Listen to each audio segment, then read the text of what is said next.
A síndrome de Cushing é um aglomerado de patologias que se caracterizam pelo excesso de cortisol no nosso sangue e os efeitos desse hormônio no nosso metabolismo. No vídeo de hoje eu vou falar um pouquinho sobre essas patologias com foco na doença de Cushing. Bora comigo para mais um vídeo do quadro Medicina Resumida. Quando a gente começa a estudar a síndrome de Cushing, doença de Cushing lá na faculdade, a gente cria uma certa dúvida, uma certa dificuldade em diferenciar esses dois termos. Eu vou tentar resumir e facilitar um pouquinho o entendimento para vocês. Quando a gente fala de síndrome de Cushing, a gente basicamente está falando de um quadro que não depende do aumento do ACTH no nosso organismo para que aumente o cortisol. E para a gente entender por que eu estou falando isso, vamos lá para a fisiologia rapidão. O nosso corpo tem uma glândula que responde a alguns comandos do nosso hipotálamo e essa glândula é chamada de hipófise. Quando o hipotálamo quer que o cortisol seja produzido lá pela suprarrenal, ele manda um comando para a adenohipófise e manda que ela produza mais hormônios e um hormônio que ela vai produzir é chamado ACTH. Esse ACTH viaja pelo sangue, chega até a suprarrenal e estimula a produção de cortisol. Então, nos quadros onde nós temos um nível muito alto de cortisol, mas o ACTH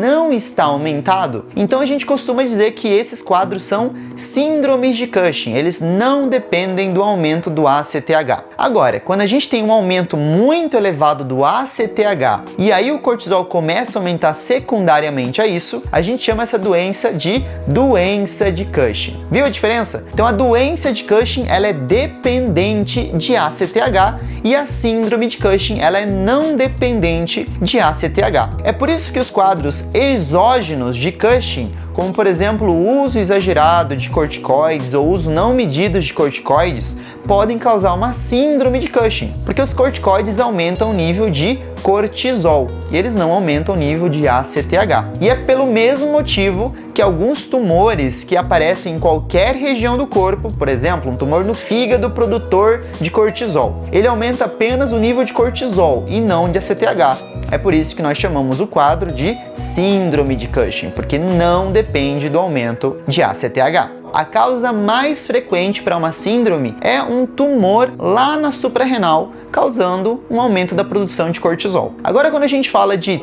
hipófise, de doença de Cushing mesmo, a causa mais frequente é um tumor lá na hipófise, um adenoma produtor de ACTH, conhecido como tumor ou adenoma corticotropo. Esse tipo de tumor estimula muito a produção de ACTH, que em grande quantidade no sangue vai para a suprarrenal e aumenta demais os níveis de cortisol, de androgênios e até mesmo de estrogênios. E decorrente desses aumentos de hormônio no sangue, a gente começa a ter alguns sintomas. E os sintomas mais frequentes a aparecer num paciente com Cushing são os seguintes: face em lua cheia, que é aquela face bem redondinha, normalmente uma característica pletórica dessa fase, a face plétora ou pletórica, que é aquela face que fica avermelhada, uma pele bem avermelhada, porque nós temos muita vasodilatação na pele. Além disso, é muito importante ressaltar que a pele desse paciente costuma ter algumas alterações, ela é um pouco mais frágil que o normal, por conta disso o paciente tende a ter mais estrias e essas estrias tendem a ser violáceas,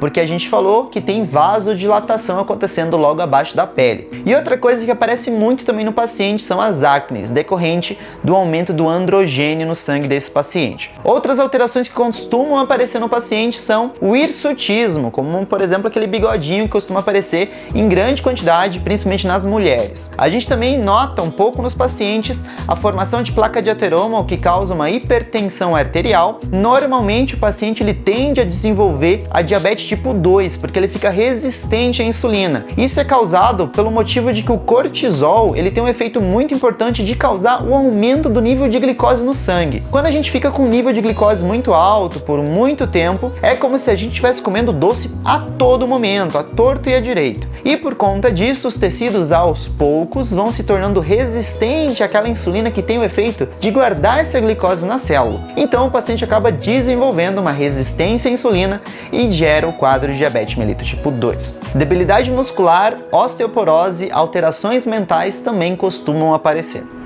Quando a gente fala de diagnóstico dessa doença, a gente basicamente vai ter 3 pilares para o diagnóstico. O primeiro pilar é dosar o cortisol na urina 24 horas. O cortisol livre ele tende a estar aumentado. Outro teste que a gente tende a fazer é também o nível de cortisol na saliva, que é medido à meia-noite. É o ideal por culpa do ciclo circadiano da liberação de cortisol. E o terceiro pilar para o diagnóstico, pessoal, é o teste de inibição com dexametasona. Nesse teste, o paciente vai receber às 23 horas da noite uma dose de 1 mg de dexametasona via oral. E às 8 da manhã do dia seguinte, vão dosar o sangue dele, procurar o nível de cortisol, que deveria estar em níveis baixos, já que a dexametasona ela é um corticoide e por isso ela vai fazer com que a produção endógena caia um pouquinho. Quando o paciente ele tem um tumor produtor de cortisol ou até mesmo um tumor produtor de ACTH no organismo dele, o nível de cortisol não vai baixar, ele vai continuar aumentando, afinal de contas esses tumores aumentam a produção de cortisol. Então a gente vai fazer o teste de inibição e a inibição não vai acontecer. Para o diagnóstico final dessa doença, a gente precisa de pelo menos 2 desses diagnósticos com alterações bem visíveis e corretas. Algumas bibliografias afirmam que a gente deve fazer pelo menos 2 a 3 testes,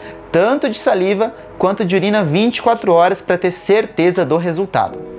Quando a gente fala de tratamento da doença de Cushing, a cirurgia para retirada do adenoma aqui da hipófise é indicada. O nome da cirurgia é adenomectomia transesfenoidal. Nesses casos, 80% dos pacientes chegam à cura com essa cirurgia. Esses 20% restantes podem continuar com o aumento de ACTH no corpo, porque algumas células ainda residiram ali na hipófise e estão produzindo ainda muito ACTH. Nesses casos, a retirada da suprarrenal é o indicado, que a gente conhece como adrenelectomia bilateral. Essa adrenelectomia ela pode fazer com que o nível de cortisol baixe, obviamente, porque a gente está tirando a fábrica produtora de cortisol do corpo, mas é muito importante entender que a gente tem que cuidar para o paciente não entrar numa síndrome de Nelson pós-cirurgia, que é aquela patologia que se caracteriza pelo nível muito baixo de cortisol no organismo e níveis de ACTH muito altos. Afinal de contas, ainda sobraram um pouquinho de células aqui na nossa hipófise. A radioterapia também é um tratamento indicado para os pacientes que têm um tumor na hipófise. É muito importante entender que os efeitos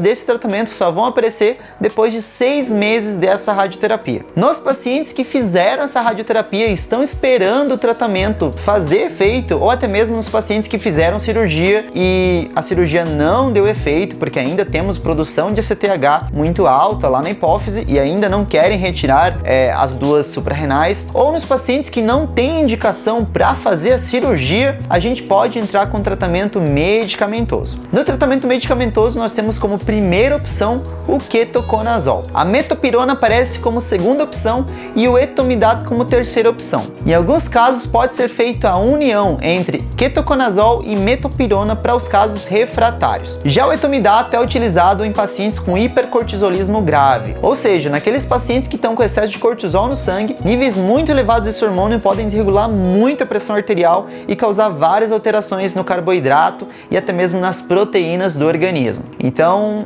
nesses casos, o etomidato é indicado. E temos outros 2 medicamentos que podem ser utilizados em casos persistentes e recorrentes de hipercortisolismo, que são os medicamentos conhecidos como panzireutide e cabergolina. É mesmo, esses medicamentos que são os agonistas ou análogos da somatostatina. Esses medicamentos eles ajudam um pouco no quadro porque eles têm um efeito diretamente lá na hipófise, mas eles ainda não são medicamentos de primeira escolha. É muito importante entender que esses medicamentos todos citados aqui, eles são apenas para manutenção do quadro enquanto se aguarda a cirurgia ou nos tratamentos onde a cirurgia não é indicada, como eu falei para vocês. Nenhum desses medicamentos vão fazer a cura da síndrome de Cushing. Isso é muito importante de entender. Eles apenas vão causar o alívio dos sintomas decorrentes dos hormônios aumentados no sangue. Bom, eu espero que vocês tenham gostado do vídeo. Eu tentei fazer de forma resumida, eu acho que o editor até cortou demais algumas partes do vídeo, porque a gente teve muito erro de gravação hoje. Mas, pessoal, se vocês gostaram do vídeo, não se esqueçam de dar aquele like ali embaixo, se inscrever no canal, é muito importante de vocês compartilharem o vídeo também com seus colegas, isso ajuda muito na divulgação do canal. Eu vou ficando por aqui, não se esqueçam que conhecimento é poder. Tchau, tchau!